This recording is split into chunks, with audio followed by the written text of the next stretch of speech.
अब इस ज्ञान से, इस तत्व ज्ञान से आपका कलेजा हिल जाएगा।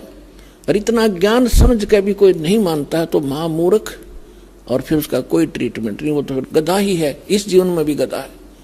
जब हमें प्रत्यक्ष दिखाई देता है कि परमात्मा हमारे साथ हो जाएगा तो हमें कोई दुख नहीं रहे। राजा भी भगवान की खोज में फिरता है, कोई संतों से मिलता है, कोई जंतर मंत्र कराता है। राजा से बड़े तो आप नहीं हो सकती प्रजा, ना सुखी हो सकती जैसा तुम मानते हो। राजा भी अपनी आपत्ति में परमात्मा की आड़ लेता है और आपको सीधा ही भगवान मिल रहा, तो फिर आपका कौन सी कमी आवेगी, ये विचार करने की बात है। पहले तो दास आपको परमात्मा के विधान और इस ज्ञान से इतना परिपूर्ण कर देगा कि आपके हृदय में ये पक्की बात समा जाएगी कि कबीर इज गॉड, और ये रियलिटी है, वास्तविकता भी है। और फिर ये ऐसा प्रमाणित कर दूंगा कि ये भक्ति है, ये विधि है भक्ति की, और विधि नहीं है। आप बुद्धिमान हो, हमारे पास सदग्रंथ हैं, प्रमाण हैं, जिन महापुरुषों ने ये मंत्र जाप किया उनका उद्धार हुआ, वो मोक्ष हुआ, हम भी मानते हैं ये मुक्ति प्राप्त हुई इनकी। उनके अतिरिक्त कोई मोक्ष प्राप्त प्राणी नहीं है, चाहे वो सिद्धि कितनी ही कर गया हो, चाहे वो कितने चमत्कार दिखाकर मर गया हो, लेकिन वो मोक्ष प्राप्त नहीं है। तो फिर कौन सी समस्या रहेगी? फिर मूर्खता की। जान बूझ साची तजय और करे झूठ तेने, ताकि संगत है प्रभु फिर सोपन में बिना दे। जो इतना ज्ञान समझकर फिर गलतियों पर गलती करता है तो बुद्धिमान व्यक्ति नहीं है, वो तो जानबूझ कर बकवाद कर रहा है। अब परमात्मा क्या बताते हैं? राम नाम रटते रहो, राम नाम रटते रहो, जब तक घट में प्राणे, कब हो तो दीन दयाल के हे बनक पड़ेगी कान। अब परमात्मा की भक्ति में आगे बढ़ने के कुछ फार्मूले हैं जिससे आप स्थिर रहोगे। इन फार्मूलों को, इन पॉइंट्स को आपने याद रखना पड़ेगा। जैसे कुछ भक्त आते हैं, कुछ ऐसे भक्त होते हैं जो सब जगह थक लेते हैं, झाड़ फूक करवा के, मंत्र जंतर जप के, गुरु बना के, और जब वो यहाँ आते हैं चाहे कितना भयंकर दुख हो उनके ऊपर, परमात्मा तुरंत ठीक कर देता है। अब उनकी तो फिर परमात्मा की रजा होगी, उन कोई और ठिकाना नहीं रहा, भगवान से अतिरिक्त कोई जगह दिखाई नहीं देती। मालिक को सब पता है, अंतर्यामी है वो परमात्मा, वो दूर तक जानता है कि आने वाली आत्मा क्या उद्देश्य लेकर इस दरबार में आई है, उसी तरह से उसका उपचार होता है। तो ऐसे आते हैं उनको तुरंत। देखो दास तो एक पीएन है उस कबीर भगवान का, चपड़ासी हूं। आपकी अर्जी दास के पास आती है, दास उस परम पिता की टेबल पर रख देता है। अब उसने यस और नो उस कबीर भगवान ने करनी है, और यहाँ सेकंडों में होती है। यहाँ कोई कार्यालय नहीं है, वह साइन होगा फिर वापस आओगी। सेकंड्स के भी कुछ क्षणों में वो सब अर्जी परमात्मा फैसला करता है। तो जो भी आता है, जैसी उसकी अंतःकरण की भावना होती है, दास आपकी अर्जी दास के पास, दास की परमात्मा के पास, तो फिर करना उस मालिक ने है। तो कुछ ऐसे आते हैं उनको तुरंत राहत मिलती है। मालिक को पता कि अब ये कहीं नहीं जाएंगे मेरे बच्चे, सब जगह थक लिए धक्के खा के। कुछ ऐसे आते हैं, हमारे भक्त कहते हैं चलो वहां जाते ठीक हो जाओगे, चलो वहां जाते ठीक हो जाओगे। अब वो आ जाते हैं, दुखी दिन तो आना ही होता है, लेकिन वो जैसे कुछ और रखते हैं कि ठीक है चलते हैं, ठीक हो गया तो ठीक है, नहीं तो नहीं। तो ऐसे नहीं बनती बात। तो इसलिए दास सबसे पहले आपसे कहता है कि किसी को भी आप प्रेरित करो, अच्छी बात है, क्योंकि भूले को राह दिखाना एक परम कर्तव्य बनता है सब नागरिक का। तो ये सब भूले पड़े हैं, लेकिन उनको पहले ज्ञान समझाओ, उनको पुस्तक दो ज्ञान गंगा। और ये ज्ञान गंगा पुस्तक जो है, और भी कोई हमारी सीडी है बनाई हुई, या कोई भी परमात्मा का लिटरेचर जो इस दास के सत्संगों से बना है, उनको दो पढ़ने के लिए। और ये एक ऐसा ज्ञान है परमात्मा का। कबीर साहब कहते हैं और ज्ञान सब ज्ञानड़ी, और कबीर ज्ञान सो ज्ञान, और जैसे गोला तोब का करता चले मैदान। तो पहले उनको ज्ञान से समझाओ, फिर वो ज्ञान से परिपूर्ण होकर फिर यहाँ आएंगे। जब तक ज्ञान से परिपूर्ण होकर यहाँ नहीं आएंगे तो वो फिर डगमग हो जाएंगे। परमात्मा इस चीज को लाइक नहीं करते कि ये डले थे, पहले ढो ही रहे थे, 36 जगह भटक लिए, नकली गुरुओं के पास धक्के खा लिए, जीवन नाश कर दिया इन्होंने। तो अब अपने परमात्मा को पहचान कर फिर यहाँ लगे। तो इसमें क्या होता है कि फिर दूसरा इसका कारण ये होता है, जैसे किसी डॉक्टर के पास रोगी जाते हैं, एक ही जैसा रोग होता है, एक व्यक्ति को तो 2-3 खुराकों में राहत मिल जाती है और दूसरे को 3 महीने गोलियां खाने का निर्देश दिया जाता है डॉक्टर के द्वारा।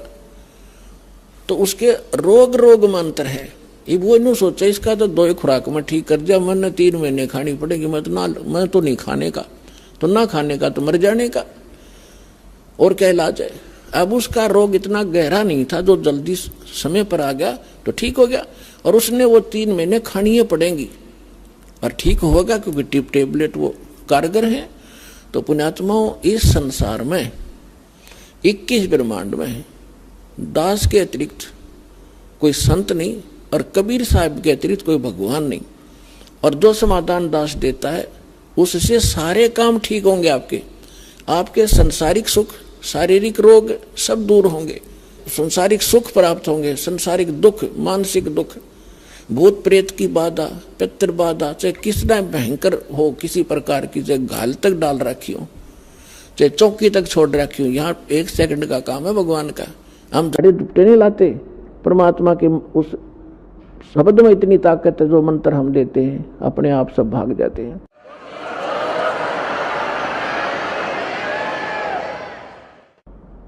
फिर कहते हैं धीरे धीरे रे मना, धीरे सब कुछ होवे, माली सींचे 100 घड़ा, समय आवे फल होवे। अब ये फार्मूले आपने याद रखने इस मार्ग पर कि धीरे धीरे रे मना, धीरे सब कुछ हो। आप बच्चे को स्कूल में भेजते हो प्रथम कक्षा में, और फिर उसको परिपूर्ण ज्ञान प्राप्त कराने के लिए, रोजी रोटी के योग्य बनाने के लिए 20 वर्ष तक, 15 वर्ष तक फ्री छोड़ देते हो। BA करके फिर वो 5-4 वर्ष का कोर्स भी करता है, और फिर 2 रोटी का साधन उसको बनता है।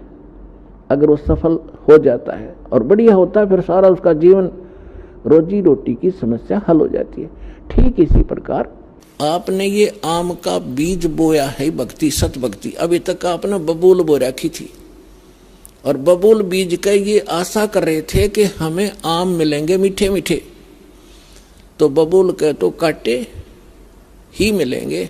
आम की इंतजार, आम की आशा व्यर्थ थी। तो जितने भी ये संत हैं, पंथ हैं और श्रद्धालु हैं, ये बेचारे उनको संत मानकर चले गए, उन्होंने राम नाम दे दिया, अब बीज दे दिया आम का कह के, और है वो बबूल का।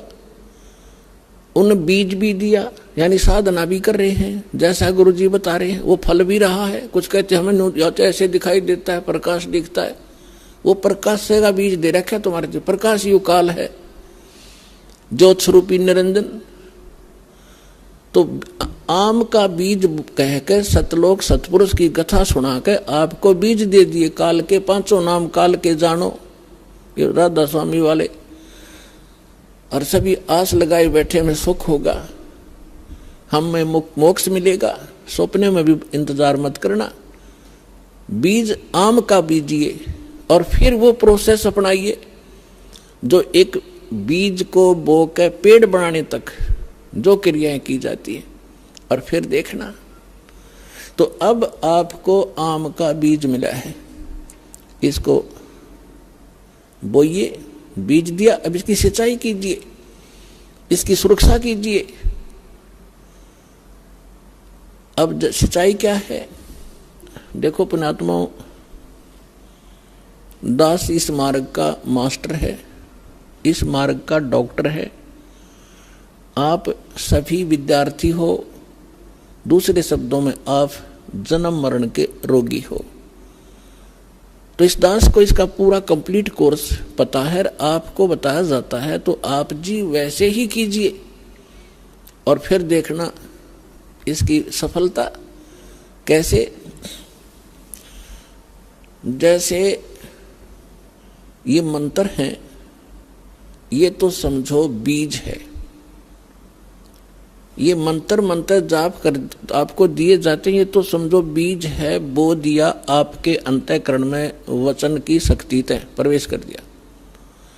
अब इसकी सिंचाई करनी है, इसमें खाद पानी डालना है। तो उसके लिए कहा है, एक यज्ञ है धर्म की, दूजी यज्ञ है ध्यान, तीजी यज्ञ हवन की, चौथी यज्ञ परिणाम, और पांचवी यज्ञ है ज्ञान की। तो आप जी ने ये बीज बोने के उपरांत, जैसे खेत में किसान गेहूं बीज देता है, तो गेहूं बीज देने मात्र से सफलता नहीं होगी, उसमें खाद भी, पानी भी, उसकी सुरक्षा भी समय अनुसार देनी पड़ेगी, और उसमें घास फूस उग जाता है, उसको निकालना भी प्रॉपर पड़ेगा, तब वो सफलता प्राप्त होगी। इसी प्रकार आप जी ने ये पांचों यज्ञ इस मंत्र के पैरेलल करनी पड़ेंगी।